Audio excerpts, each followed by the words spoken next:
Hall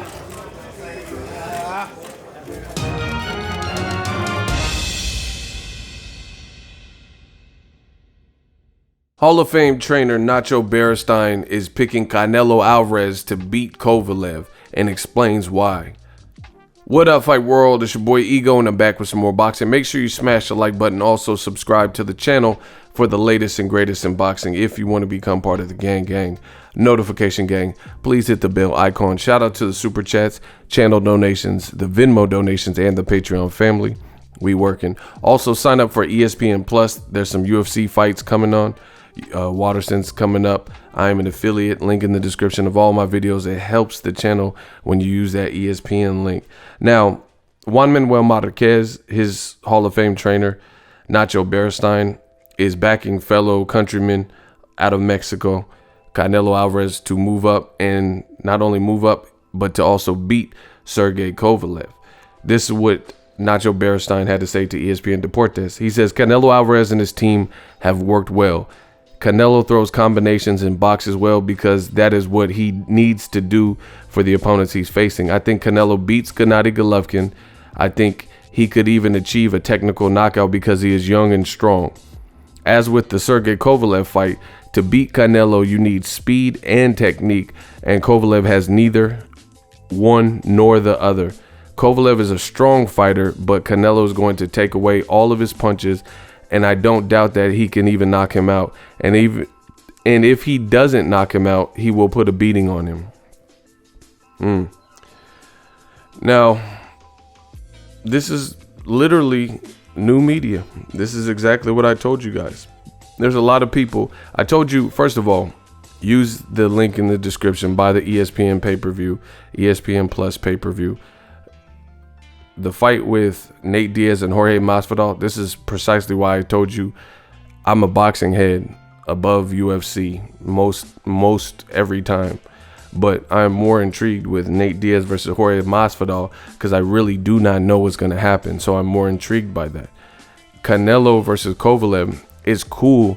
I prefer it on its own independent date, so it doesn't have to compete with another big fight that I think is just overall harder to predict, and just a bigger fight and more impactful to that particular division. Because realistically, if Canelo beats Kovalev, is he going to really stay up and fight Alexander Vodstick, Beterbiev winner? Is he going to fight Dimitri Bivol, who's been calling him out even at 168? So it's not that type of fight to me. But beyond that, for the similar reasons to what Nacho Beristain is saying, I just think it's not even the type of fight that people are thinking it will be. For one, I told you guys on my channel several times, Canelo is not small. He's shorter. People keep getting this confused because he's height-wise, he's not that big in comparison to the guys at 60, 68, and 75. But in terms of mass, he's pretty stocky. So the weight, he actually weighs around that, his walking around weight. He probably weighs more than 175 for sure when he walks around. I think he's even admitted that aspect of it. So he has to cut to when he was making 54 and 55 and all that. So those were severe cuts. If you look at the Liam Smith, which was his last fight at 154, he had to drop that extra pound, which he hadn't been doing because he was fighting at Canelo weight at 155. He looked miserable at the weigh-in. Just go type in Canelo Alvarez, Liam Smith weigh-in. He looked pissed. He looked miserable. And that's because he had to lose an extra pound. I think that was hard because his walking around weight is a lot higher than that, and that's just the generation of boxing that we're in. Guys don't fight at their walking around weight or close to it, like Mayweather and Pacquiao and Bernard Hopkins and certain guys of yesteryear. So you look at Canelo, he moved from 54 to 164.5 to fight Julio Cesar Chavez Jr., and he looked good at the weigh-in. He looked buff and ripped, and he looked comfortable. I remember he had a little gold chain on, and I was like, okay, Canelo looked good at this weight. That's because he doesn't have to do such a dramatic weight cut.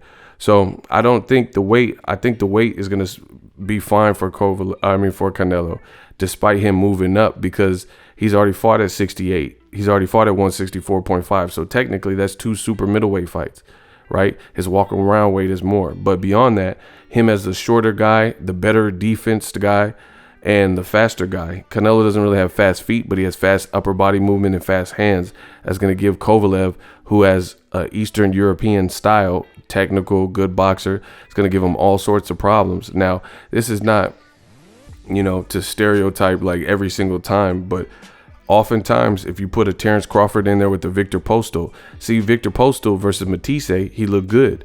But then when he fought Terrence Crawford, he looked like shit. Crawford is it's because there's a different level there. Like Canelo, if you think about it, Canelo has more of an American style. You could tell he's influenced by Floyd Mayweather, and, he says Julio Cesar Chavez Sr. and Muhammad Ali, and you can tell because he has more of an American style, right? And a lot of his influences are American. Oscar de la Hoya, those are his influences basically. So the only person who came out of Mexico was Chavez, like directly from Mexico. So in my opinion, Canelo has very good skills and he has more of an American style. His speed, like Nacho Beristain is saying, is going to give Kovalev all the problems in the world. Kovalev is very good 1-2 basic. And, I think he's just at a particular point in his career where I just feel like Kovalev, how many times are you going to almost get knocked out and be able to weather the storm? He's already been knocked out by Dre Ward. He already got knocked out by Leader Alvarez and then had to fight a disciplined rematch with Leader Alvarez and box well. Then he was just in a tough ass fight with Anthony Yard. He has really little to no time to prepare, to rest and really rejuvenate his body and recover. He has a felony assault case the same month after the fight. So, he got different stuff like that. He's getting a nice chunky paycheck. It just, to me, the cards are in Canelo's favor for sure. And like I said, the stylistic matchup, look at Victor Postol versus Terrence Crawford. It's just like Postol can box, but when you put another guy who can box but also has a little bit of pizzazz and that kind of American style, that athleticism, that speed, that ability to showboat and taunt and move a bit more fluid, then it makes some of the Eastern European fighters who have that type of style look more robotic and more 1-2. Same can be said with Andy Ruiz versus Joshua. Joshua is a European fighter and he has European people training him, like Rob McCracken. So he does things technical and by the book. But what happens is you need sparring partners that can do or mimic what Andy Ruiz does. If you're sparring a bunch of guys who have similar styles, but maybe lesser skills, but more of a predictable robotic style, then that's not going to help you and prepare you for an Andy Ruiz, who's a weird height. He's going to be shorter than a lot of the other heavyweights, but he's also doesn't look the part, but he has fast ass hands and he's athletic and mixes up his combination and has a chin and has heart. That's what gave Joshua all the problems, and I think that's going to give him a problem in a rematch. You have to understand this sweet science, this beautiful sport we all love called boxing. Styles make fights, And when I look at it, when two guys both have skills, you got to look at what's the X factor. You look at Errol Spence versus Mikey Garcia. Yeah, they both can box and they both have skills, but Errol Spence is more athletic. I think Errol Spence had the better speed. They both have good jabs, but Errol Spence is bigger, longer, and stronger. Plus, he has a speed advantage and more experience at the weight. So what was Mikey Garcia's X factor? That's why I didn't understand people picking Mikey to beat Errol Spence, right?